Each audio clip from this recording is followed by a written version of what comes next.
Let's see. Is that, you see white? I see what And I didn't hear we did that. do a tech check. It's okay. So you can see white, yeah? I only see white. Yeah, good. Okay, great.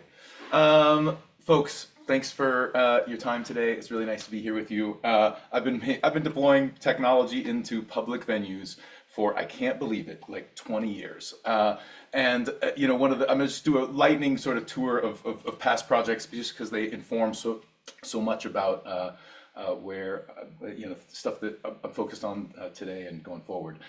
So years ago, worked with my dad on this high-tech restaurant. This is called U-Wink. This was in 2004 and 5. We put touchscreens in tables. This was pre-iPad. These were like literally Mac Minis with touchscreens we got from China, custom enclosures. You could do all your ordering from the screen. This was built in Flash, if you remember that old tech. And you know, this was both the ordering piece, but we had a whole game front end. And this is when I really fell in love with like big social, you know, group games in public. And very dynamic. You know, this was, you know, we'd run all sorts of different challenges. You can see in the background there is the big group competition. People could dial in from their phones and play if they didn't even have a touchscreen in front of them. And you know, this was all about bringing people together live in person and being able for them to be able to come back on the regular. The content would change. Here's some new games, you know, each week or each month. And this was right around when Facebook was you know, getting off, and mobile phones are starting to get everywhere, you know, and I in 2008 met this guy Eric Gradman. He and I were both trained clowns, and we were even then frustrated with the fact that increasingly people were on Facebook and on their phones and not together live as much. And so we just kept thinking, okay, what new ways can we get people together out in public? Started Two Bit Circus, our high-tech circus, sort of explore this space. Did big spectacle stunts like a cloud that rains tequila, but our huge focus and interest was in immersive live experiences. And one of the early ones we did is a thing called Vice. Now, I want to just call out the date here. This is 2010. Think that escape rooms have been founded in Japan in like 2008 maybe, but there's maybe 20 in America by 2014, something like that. So nobody knows the term escape room. And so we're like, there's this thing that you can do with your friends.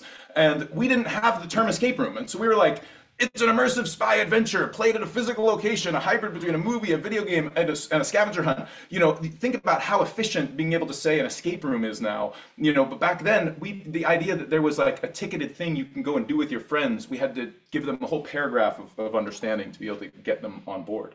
But that level of immersion was really something we wanted, and we wanted to be, you know, multiple players. We wanted, you know, a whole evolving story. These were friends of ours who were the sort of characters in this story, revealing to you what you were doing as you know, solved these different challenges, got through a room of laser beams, decoded secret puzzles with UV light.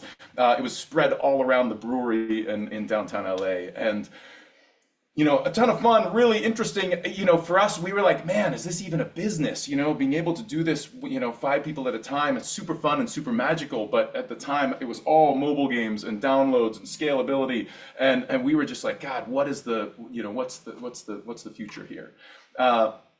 Ended up building this spaceship called Space Squad in Space. And we had an early partnership with Dave & Buster's, who was exploring new stuff. They had sort of really hit escape velocity in terms of location-based entertainment, you know, 100+ locations. And they've all got these event rooms. And so we were like, hey, you know, what if we turn one of those event rooms, you don't use them all the time, they need them for private events, but most of the time they're empty rooms. And here was a 250 square foot experience that could be, you know, 2, 3, 4, 5 people. And again, you know, deploy the physical atoms, deploy the cabinets and the projectors, but update the content in software. So we had an episode 1 that took you, you know, on a delivery mission through the galaxy, and you get in a dogfight with the bad guys. And then we had designs for, you know, subsequent stories of you know, different levels and you know, ways you can get into a dogfight with other ships and whatnot. So again, being able to kind of utilize that technology to give you some flexibility and some dynamism.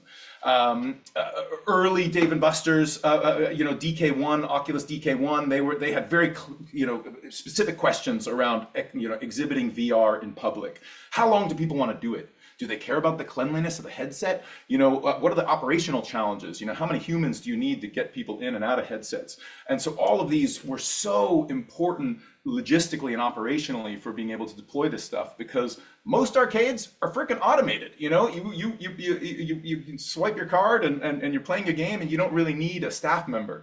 And that's a fundamental part of the economics that make those things work. VR, completely different. You need this was an unfamiliar technology. It was, people, there was some risk there. Hey, are they seated, or could they fall over? And so we really needed to be able to answer all that stuff. And as a result, had to build our own attraction. There, all the big VR attractions had come and gone in the 90s. By, the early 2010s, we need to build our own driving game. We actually took an open source driving game and built our own head tracking for it before even the DK1 had head tracking, and then also did a skydiving experience. Did a similar thing for IndyCar and the Super Bowl and the Olympics. What's it like to be inside of these experiences? So capturing it in 360 video, which I totally hate because of sort of all the FOMO for all the directions you should be. You feel like you should be looking, but still, immersion, a good proxy for being there. Ended up building a traveling carnival to expose folks to science and engineering and immersion, striking people with electricity, big, 100,000+ square foot space with lots of interactive games and experiences. Our own fireball dunk tank, this is the classic dunk tank with water. We said, hey, fire is a lot more fun, and literally someone hits that target and we immerse them in a fireball. This is maybe one of my favorite photos in our canon. But the other half of this was kids getting to build their own games and immerse themselves in this same solution of, hey, once you've deployed the hardware, you can change all the software so easily. This kid literally made this out of cardboard, this arcade cabinet on the side. Helped us to launch an entire foundation dedicated to this that's now in half the schools of LA and upcycling all this clean waste. And there's a kid making their own dunk tank, obviously water, not fire. We're doing it again now with this open source arcade cabinet where that is right on the left, 2 sheets of plywood cut on a CNC router table with under $500 of commodity parts, computer, display, whatever. As part of phase 2, we'll be able to deploy those into a maker. A kid could build this whole thing for under $600 and then be able to deploy it in a bar or restaurant, and with a QR code, all of a sudden be making passive income. This is a 100-year-old business model. Deploy a jukebox or a payphone or whatever out into public, and the people pay as they go, and then you split the money with the location. So for a student, middle school, high school, rather than selling candy bars one at a time, here is literally something that gets them in business. And compared to arcade machines at thousands of dollars, we really feel like there's something special here. So back to kind of bits and atoms. This is a zero latency out of Australia. Big multiplayer virtual reality experiences. We were the first to host them in America. Big empty space. And the amazing thing here is, you are all variety of different of environments. You're walking around in a zombie shooter horror experience. You're in a more playful sort of kiddie kind of puzzle solving experience. But again, deploy the physical atoms and change the bits. And this kind of movie theater for interactive is something that I just cannot get my brain away from. Is the movie theater.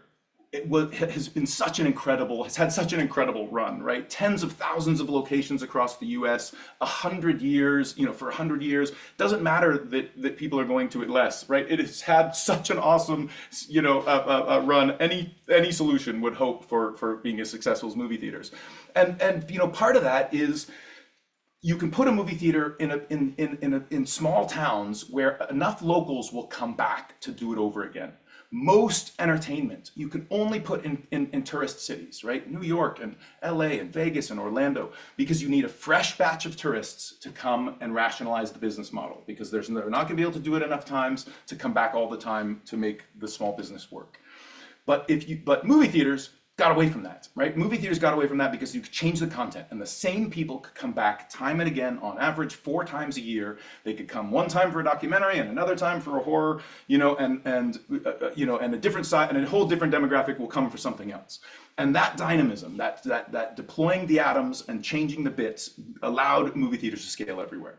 And you know, the idea of that same approach, but for interactive entertainment, you know, passive entertainment is movies and whatnot, you know, something that gets you that interactive, but still has the dynamism that allows you to come back on the regular. Now, also say the other piece, there's the dynamism of content, a new story. You don't want to necessarily watch the same story over and over again. There's also skill building. And this is what, you know, allowed bowling to go absolutely everywhere, right? You're getting better at bowling, and if we all go bowling together, I can get better, you can get better, and I can play with a different group, you know, in a week, and I'm still building my own skill. You know, it doesn't matter that it's the same game. It's actually great that it's the same game. It helps me, you know, to build on it. So you've got that sort of story building and skill building, and you kind of want to be in either one of those or both, you know, in order to get that dynamism. So as we were rounding out our carnival, you know, we were thinking, God, you know, we set all this stuff up for a weekend. You know, the bigger business would be that we could set this stuff up permanently and have it everywhere. You know, if you're traveling, you've got the downtime when you're not traveling. And so we ended up with this idea, we made up the term a micro-amusement park. And the idea was a dedicated facility. There are some early renderings from it that would have a whole variety of different ways to engage, you know, different kinds of virtual reality, an interactive theater, full food and beverage, the story rooms, things like that spaceship I showed you earlier. Here's some early renderings of sort of when we didn't think that there was, you know, that budget was limitless, you know, the food and beverage portion. But, you know, a backbone being things like this, you know, our interactive theater, the VR, again, the bits and atoms, being able to deploy the physical atoms and change the bits. So we took over a huge building in downtown LA, painted a ginormous Google pin on it so that we pre-pinned everybody's Google Maps. Ended up getting a little award for that. But you know, this sort of blend of arcade cabinets, midway cabinets, and I actually love, here's you know, another early rendering, and here was the real thing. You know, it was not too far off. Again, that interactive game show theater originally with this seating ended up changing. That's the real thing. This actually changed again. We got rid of those displays and replaced them with these boxes of buttons. But again, dynamism. This went from being a wine tasting game to an interactive game show, you know, raunchy, you know, even porn adjacent game show late at night for dating. You know, early rendering of the midway, the real thing later. Early rendering of our robot bartender, and the real thing later. So really fun to finally kind of see that come online. And we just finished. Here's another one. This is a, you know, incredible group. So out of Philadelphia, Major Mega produced this thing called Hyperdeck. And Hyperdeck is both VR experience as well as, this is a whole motion platform underneath. All those gray things on the side, those pill shaped, those are all huge fans.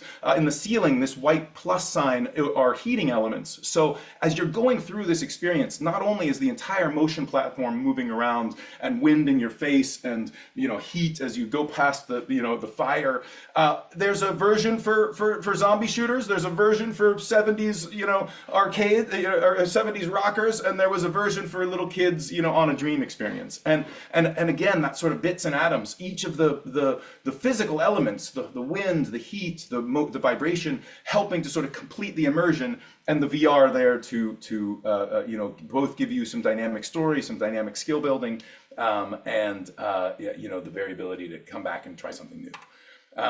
This was the ultimate version of that game show. You can see these little button boxes there, but again, lots of dynamism for change. This is a video of the wonderful Eggscape. I'm going to just make sure the audio is off here. So I just love this. These are three people. They're all looking at the same world. They're in the Quest Pro there, so this is an AR experience, and they're all looking at the same world. And it's this wonderful these little egg characters. And so, you know, there they all are looking at this exact same world. They've each got their own little egg that they're trying to sort of navigate through this world. And it is, just absolutely magical. And, for the people outside of VR, you're like, what is going on in there? But we've been exploring how do you do a good job of sort of visualizing for the outsiders, creating a little bit of an exhibition for the people in headset to, for the people out of headset sort of know what's going on in headset. So, as we sort of dig into this next phase, I keep coming back to things that have been, such major underpinnings, for me through all this. And the first one is humans are social, right? And I feel like we kind of need to be reminded of this. Incredible book by Johan Hari about lost connections and the real incredible negative impact, on the level of smoking, of not having social relationships, right? I mean, to have social relationships and smoking be sort of in the same category of health and longevity, I think is just absolutely groundbreaking. So really amazing thing there. The freaking actual US Surgeon General came out saying, hey, loneliness is an epidemic. This is 1 in 2 adults, that is like just stupid numbers. So, when the US Surgeon General is saying it, he's the same one who talks about smoking.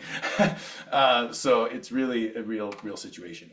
This Bowling Alone book, I think, is getting a little dated now, but this is all about how churches and unions and bowling leagues and all the ways in which we used to collaborate in public, are going away. And actually, the terrible thing, at the same time that they go away, you decline in civic engagement. And I think this is a really important one. The second you stop getting together with people in public, your neighbor and whatnot, you stop caring about those places. You stop caring about those people, right? You just, out of sight, out of mind.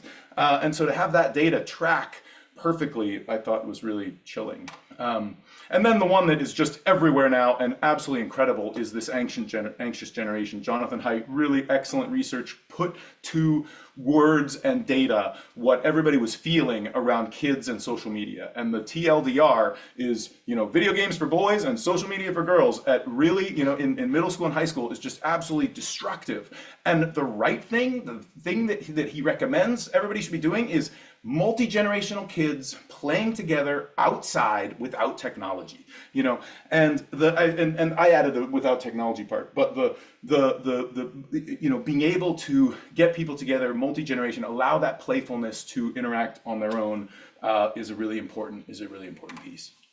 Okay, let's get to immersion. Some of my very, many of you probably read The Experience Economy. I bring it up because not only did they make a great case for experiences being the future, their very final chapter is all about transformation. And the transformation, once experiences are a commodity, transformation, things that make you better, things that make you, that convert you on the other side are going to be the new du jour. And when I think about the most transformative experiences that I ever went through, this is from the Jejune Institute in San Francisco, which is gone now, but was absolutely mind-bendingly immersive. You got this printout on the left. You ended up in a coffee shop buying a physical object that you had to, frame Coit Tower in. Physical phone numbers you would dial. This was all over the financial district in Chinatown in San Francisco. And, I just completely lost track of time and reality. And when the physicality, when the narrative adventure that you're on matches to the real world in a way that feels magical, that is like, how did this brick get here in the middle of this building that matches the story that I'm on right now? You're back into a kid space, kid mindset, of just this playful whimsy and mystery. This was so transformative, actually, it frickin' launched a cult. No joke. The creator, Jeff Hall, who's an amazing creator, lost control of it. It's actually now a documentary, which I highly recommend, but is, his creations were that, immersive. And so the Jejune Institute and the Latitude Society were two of them. They both really resonated with me intensely. The other one was Magic Quest, and this is, was out in Myrtle Beach. You could get a kid to get a wand. The wand was uniquely identified to them, and then throughout this whole themed environment, you run around, collecting spells and becoming a wizard. And this again had the sort of bits and atoms. You were leveling up as a wizard, getting more spells. That unlocked other aspects of the building that you could go and explore. There were physical, once you had your spells, you can go and get into a battle at a projected dragon environment. So all these different things were ways of sort of allowing people to come back, allowing kids to engage in many hours of play, social play. And even, I think something really powerful here, not only do they have their own dedicated locations, they overlaid them on the common areas of Great Wolf Lodge hotels. And so the Great Wolf Lodge hotels have got big, ginormous water parks, and then a 300 key hotel. And in the elevator lobbies, the elevator, the lobbies, the normal, kind of hallways, they would embed all the different objects from these adventures. And so in addition to going to the water park, kids could spend hours and hours on this kind of narrative adventure. So now let's get into the magic and some of the future. If there's a Netflix show called The Memories of Alhambra, which is pretty slow going, but really paints an incredible future, where on actual Alhambra, Spain, which is there in the background here of this image, right as the world is getting contact displays, this developer has built a game that spans Alhambra, and at one point you got to go into a church and you end up talking with this woman, right? You can see she's sort of ethereal. She doesn't actually exist. He's seeing her in AR. He goes into a furniture store, and and it actually doubles as the weapons dealer. He gets into a battle with a guy with a scimitar in the middle of the park, and this is where I start to get super excited, and the whole idea of an amusement park overlaid on the world, a downloadable set of software that would give you this level of immersion in the places that you might find yourself. This is from Keiichi Matsuda, a very short video that I highly recommend. It's quite a dystopian view of the world, but I think an excellent sort of survey of what's possible. This hyper reality video. This person's in a grocery store. You can see all the augmentation of things, and they're actually getting hacked. This sort of transitioning woman to a bald man is a customer support right as she's getting hacked. But there were all these other little games and mini games that they're right in the middle of. Definitely worth checking out. But sort of overlaying these environments on your public space. And this one I love is this VF expert, Ron, has this kid running through an empty field. But look at that. There's Bowser and lava, and coins to collect and a breakaway,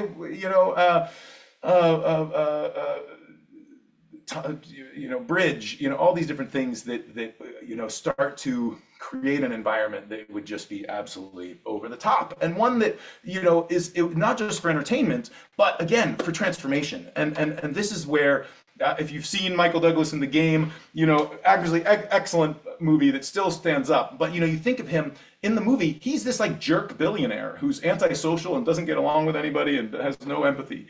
And after going through this crazy immersive experience that I won't spoil if you haven't seen, he finds empathy and becomes a nice person. And I truly believe that people can change, and that they can be changed by really intense life experience. And so much so that the biggest deployments of VR is literally Walmart, Bank of America, and for training. It's immersive training is more effective than out of a book or out of a video. When you're actually called upon to make a decision, you really get a lot more permanence out of that. This is for VR for caregivers, both for people having to going through pain management, as well as for caregivers to be able to sort of empathize and understand. Even fitness. There's a VR gym. There was a whole study in the Scandinavia said you will work out longer and harder in VR than you will in real life. And this is, again, I think when you get compelling enough content where people's head is in the game and they're thinking less about their, their body hurting, they will go farther, and it will be more, they will work harder. And I just love that, just like somebody might play a whole, session of soccer, with a broken foot because their freaking adrenaline is going and their head's in the game, that you would, we could, simulate that with this great tech. My little brother, here is a god level nerd, doing this in Beat Saber with weights on his hands and is, turning Beat Saber into a fitness experience. Both these things being able to be used for an entertainment context as well as dire things, right? Dangerous, impossible, rare, expensive. One of those is, that cuts almost every single one of these is Notre Dame in France, right? Turns out Ubisoft, because of Assassin's Creed, has the highest resolution scans of Notre Dame of anybody. And so they're so good that the French government is actually using them as reference material to rebuild the freaking church. But the existence of that stuff, not only is Assassin's Creed a great game, the existence of that stuff was they were able to use as part of a tool set for learning. And so now this place that physically would be dangerous now because it's under construction, impossible, to be able to get to, rare, in that there's only one of them and it's all the way in Europe, and super expensive. So a kid, a whole fifth grade class in the middle of America is, going to have very low likelihood of being able to get out there. But now this kind of tech gives you that opportunity. So a lot of the stuff that we've been playing with the last few months is our, where we see this future, all this imagined wonderful sci-fi future and the reality, starting to finally intersect. This is my mom actually in the middle of a wizard battle here, again with CEO of Atari. They're doing a quick little wizard battle. They each see each other, they see the environment, and they're throwing fireballs at each other. This is slightly better perspective of two people, two-player game, working on a view to be able to see this from outside. This is a drift trike where we've literally take razor drift trikes and mounted headsets on people, and then this is a really short video from inside. You can see fake gates, right? Coins to collect. This is social multiplayer. You've got multiple people that are able to see this. The coins in front of me just got collected by the person in the lead that I can't get. This is that same experience now mapped to a different venue. Our little pop-up in downtown LA. So this is going from inside to outside. They placed all these coins. Some of this stuff the person in the lead is collecting in front of us. So new ways to be able to explore. Amusement parks have got ride vehicles, and whether it's roller coasters or dark rides or whatnot. So we've had these ridiculous stuffed animal scooters, which have allowed us to both have a vehicle. And I'm going to just get rid of this audio here. But then also experiment with things like he's actually in the middle of a demolition derby right now, knocking down tons of things, all around him, and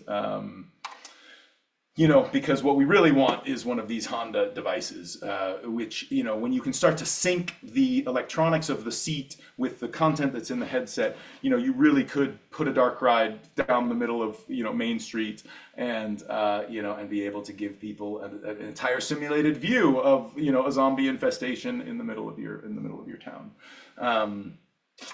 So please follow along.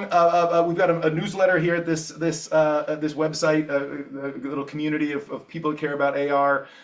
We're building fast and furious, and we would just love more folks that care about this space. And we'll be down at Augmented World Expo this week, next week.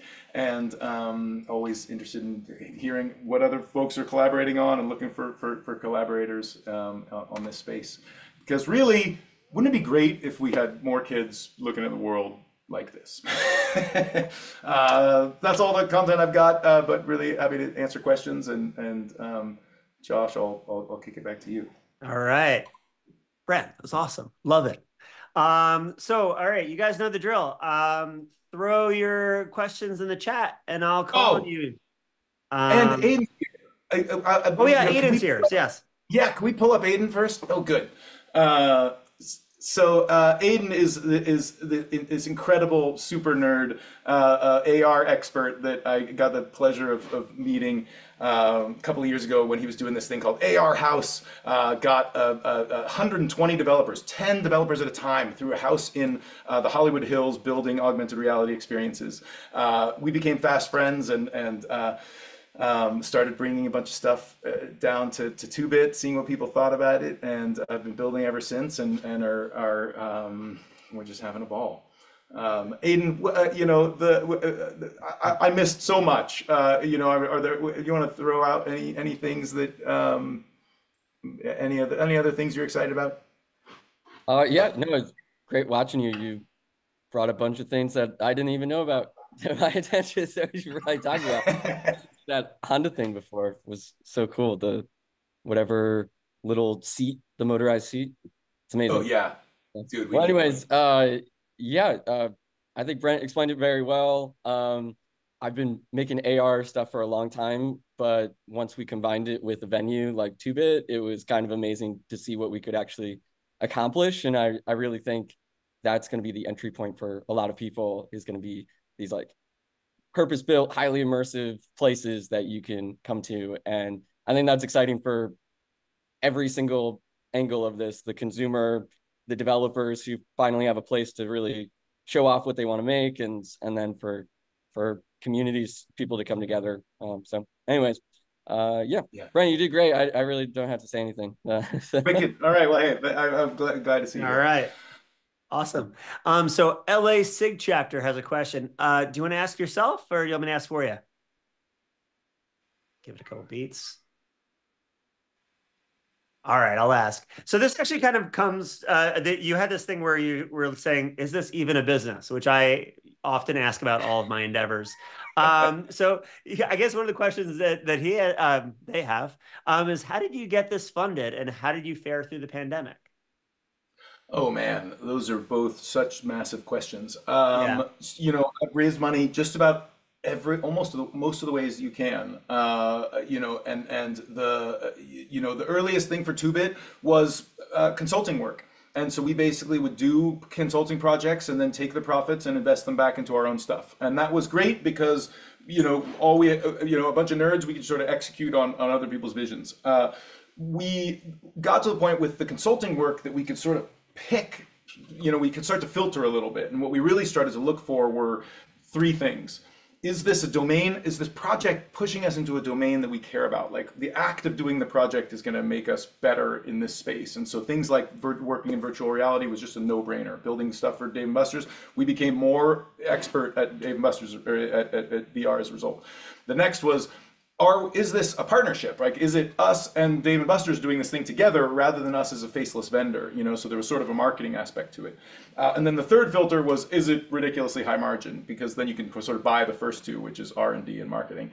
And so we sort of tried for that three-part filter. And that gave us some, a running business and employees and capacity, and started to learn a lot about where things were hard and where things were, better. And then, we did a Kickstarter, crowdfunding is still real. And, it is hard as hell. You really do, you have to put so much time and effort into that, and you really are shilling to your friends and your family and, everywhere else. And then hoping that you get sort of escape velocity beyond that.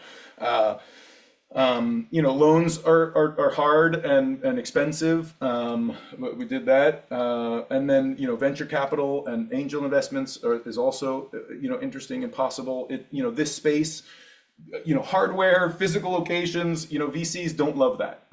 And we ended up with, one of our early investors with Intel, actually as a result, partially because we'd done a bunch of corporate consulting for them. And so by the time that we were starting to raise money, we could talk, and we could be, hey, talk to all these people inside of Intel who we've already worked with, and it sort of helped to make the investment case.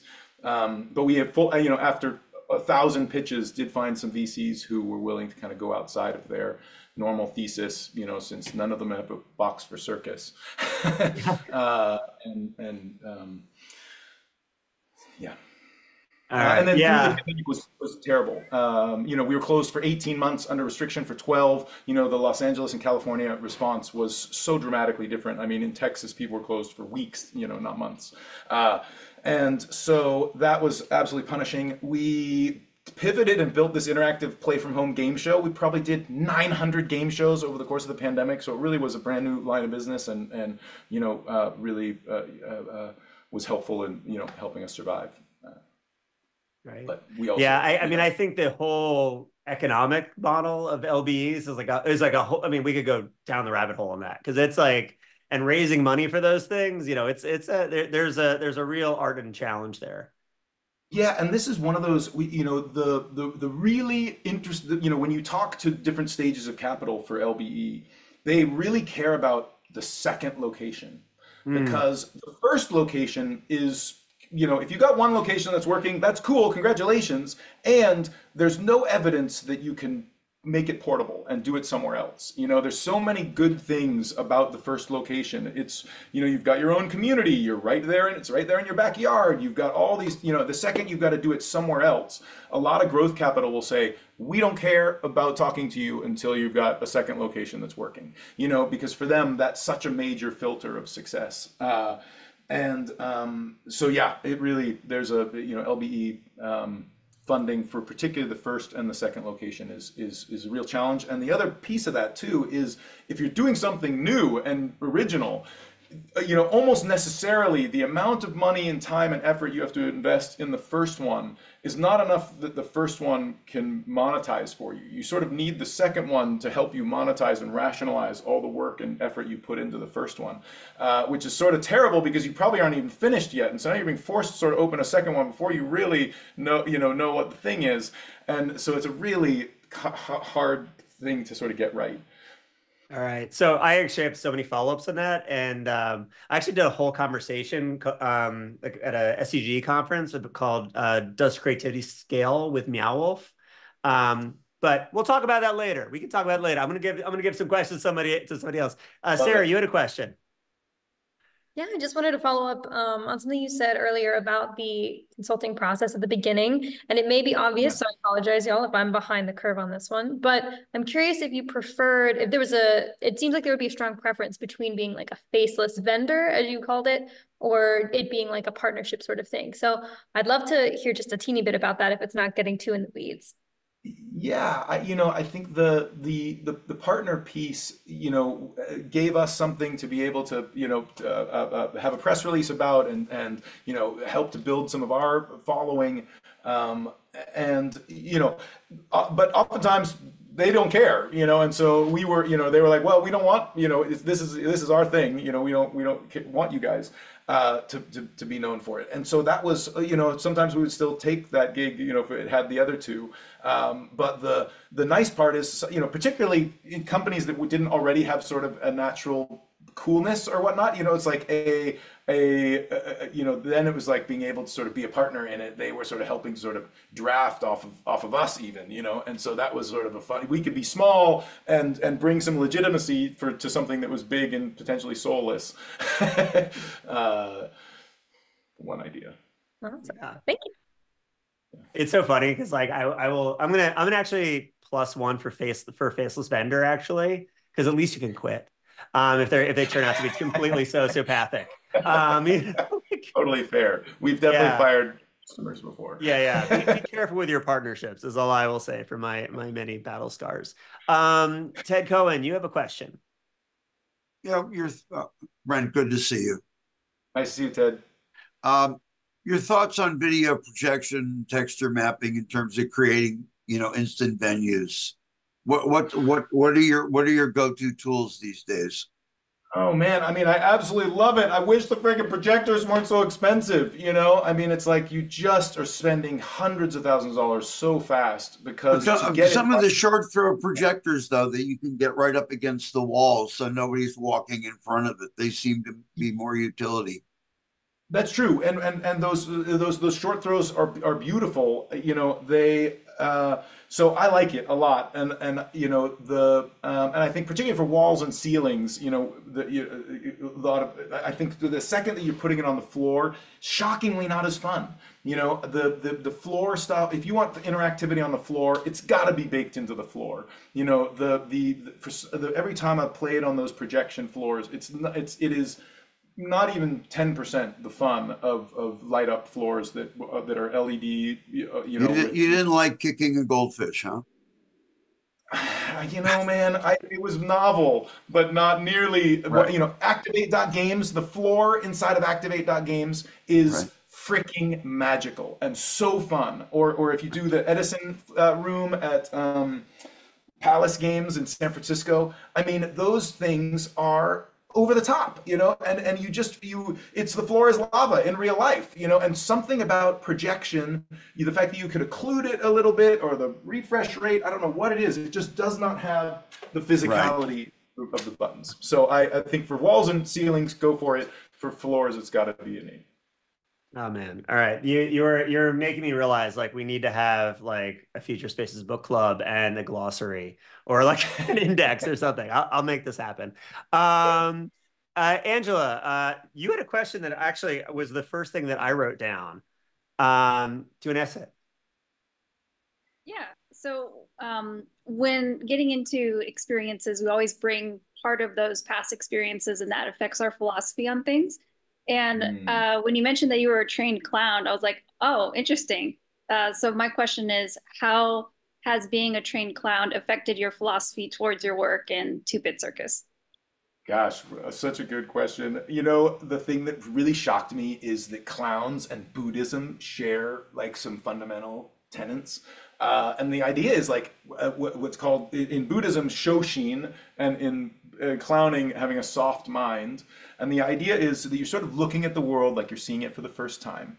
And clowns do it to be able to magnify something ridiculous about humanity, you know, and they will do that as a show to sort of talk, you know, demonstrate those ridiculous things and make it big and making it exaggerated, you know, and that soft mind of sort of looking at it for the first time and making it simple, we will every time make it too complicated right out of the gates, you know. It's and you sort of need to like get that soft mind. You're seeing it for the first time. How do you know, in game design you'll call a person who hasn't played your game a tissue, and you do that because the second someone's played it, they've sort of you've used the tissue. They don't have they're not seeing it for the first time again, right? The first time is such a special moment because you don't get that back, you know. After that you understand stuff, and particularly when you're talking about public entertainment, you don't have a lot of time. You know, when you are at home and you're comfortable and you're learning a new game or something, you'll take however long, you know, comfortably with a glass of wine, you know, and the instruction manual to relaxedly, you know, go through this thing. When you're in public, you've got your friends, you've got time pressure, you know, there's just no time to learn something new. And in fact, you really are, you know, people reject it and they don't want to read things. And so you know, my dad used to say that people lose 10 IQ points, you know, in public. And I think there's something to that because you just are expecting to be entertained. And so really long answer, but like that simplicity is something to really, how to get somebody who's never seen it before up and going and having fun in as short amount of time as possible is not just important for people's fun, it's freaking critical to the business model, you know. Ultimately in LBE, I'm in the rental business, you know. We are renting butts and seats, you know, and in order to make sure they have a good time and then move on so we can get new people in. And so yeah, how to keep that simplicity. So very cool. Yeah, and I feel like that's probably even more relevant with VR experiences because there's that technical aspect of trying to get the headset actually working correctly and very quickly and not affect the input. Yeah. And now you're in a foreign thing, you know, like you haven't, you know, most people, their first experience with VR was with us. And so we're having to sort of train them on this whole new world they're in, you know, and that, yeah, so you're exactly right. The simpler, the better. All right, Brent. So I have so many questions, but I was actually prompted to ask you about the movie Big Fish. Oh man, I love that movie so much. This is a movie that if you haven't seen it, there was I think it was the last Tim Burton original before he started doing all of the, Chocolate Factory and sort of IP sequels.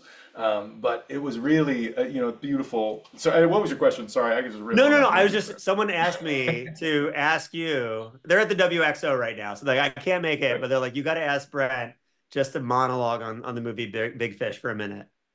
Why is that a good? Why is it a good movie? Why is it a good movie? I think the story, you've got this guy, this son, kind of revisiting all of the stories that his dad has told him over the years, and I think that it's right as he has died. And so it's all the people who've come, the father has died, right as all the friends come back, and he's realizing the stories that his dad has been telling him about this like crazy circus world that he'd lived in, like were actually freaking true, like all these crazy people from all these stories. And he'd always sort of discounted his dad's stories, and then in reality it was like all this stuff had really happened. It was just, it's a beautiful evolution. And does your father have crazy fanciful stories? Tons of crazy stories. Yes, total. And I think about the stories that I'm gonna have for my son, and it's just gonna be ridiculous. And so it's like, I'm sure he's gonna be like, yeah, sure, Dad, whatever. I love it. I love it. I love it. All right, so we got 5 minutes left. All right, so I want to ask a question, okay? And maybe we're getting a little bit back into the weeds of things a little bit. But when you go to Two Bit, there's like this combination of really bespoke experiences, like things that you guys made, and then there's like the stuff that's like other people's IP, or like other people's like tech, like arcade cabinets. Like, how'd you guys figure out the balance, or like was that the balance that you would have chosen? Oh, great question. Yeah, we wanted to make sure that there was unique stuff, and we'd been building our own stuff for a long time, and so we really wanted to, have that stuff in there. And there were so many other creators like us who had cool things that were in their garage and had no venue, and so much of the branded activations we were doing for consultancy, a lot of that stuff, they would be important for the brand activation at South by, and then South by's over. And where does that stuff go? Usually in the trash, and we just spent 6 months building it. And so we were like trying to figure out like, hey, where's the place for this stuff to go? Not just for us, but for all of our friends who had cool stuff. And so a lot of the initial things at Two Bit was our things and the things that our friends had, and then we, with time, started finding other great creators that we didn't know, but that had really cool stuff. And Hyperdeck was an example. We were their first public install. That Eggscape is a great group out of developers out of Argentina. We were their first public install. And always looking for great nerds with cool stuff, because LBE, for a lot of the reasons we've talked about, expense and difficulty and whatnot, is very hostile to public entertainment, new immersive entertainment. And so we wanted to kind of make it as possible and accessible as we could, and had a regular beta night to be able to showcase things, and that was both a deadline for our team to like have something to do, as well as an opportunity for others to come and showcase their cool new stuff. So I think the first time I went to Two Bit, you guys were pre-launch, and it was during a beta night. It was like literally just like it was like a public hackathon. Like people were like just building stuff, and it wasn't just people in the team; it was like the community too.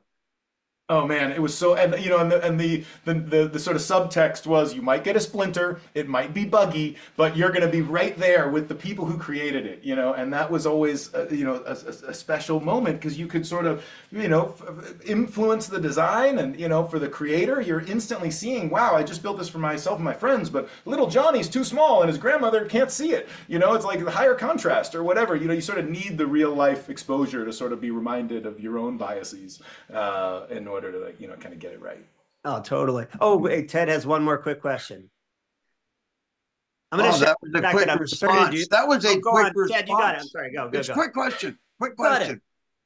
A few years ago, I ended up in an event downtown, and I met this guy Velo, which at the time was V2. It's now Syyn Labs, and I became a fanboy of the work he does. Who are you a fanboy of? Who does stuff that you go, I can't wait to see the next thing they do? Aiden Wolf. Cool. Truly. Is that Aiden that I met in the lobby or by the desk? That's Aiden that you met in the lobby. I like He's your brilliant. collection of fans, by the way. I can't stop looking at it. Oh, that's my OnlyFans page. Ted, I love you, man. Somebody asked me if I had an OnlyFans page, so I went and got a picture of a bunch of fans. Now I have one. Anyway, Aiden, good to see you. Yeah, Aiden is brilliant. Great to see you. All right, I love it. Well, all right, we're about time. Brent, thank you so much. This was fantastic. Any sort of parting words for the folks here? Jump on argg.gg. Get your email. We've got tons of cool stuff coming. We're gonna be showcasing next week, and stay tuned because there's a lot more coming. Yeah, and I'm just gonna say, put it out in the world that you guys are doing a lot of. You're up in Seattle, but you're doing a lot of cool things in LA. I would love to get people who are around here to do some things in real life. So let's. I'll use this as a way to facilitate that. So, because this is nice, but it's also nice to like be in actual space. Yeah, man. Come. We've got our pop up is in downtown through the end of the month. We've got 6,000 square feet of fun. Some nice parties this weekend. A Father's Day thing. Should be good. All right, amazing. Well, thanks everybody for joining us. I will be maybe a guest next week, but it'll be a great one. I'll see y'all soon. And thanks again, Brent. This was awesome. All right. Thank you, Josh. Great time. Have a great Great one. questions. Happy Nice to Father's see Day you to all. all fathers. All Thanks, right. Aiden. See y'all. Bye.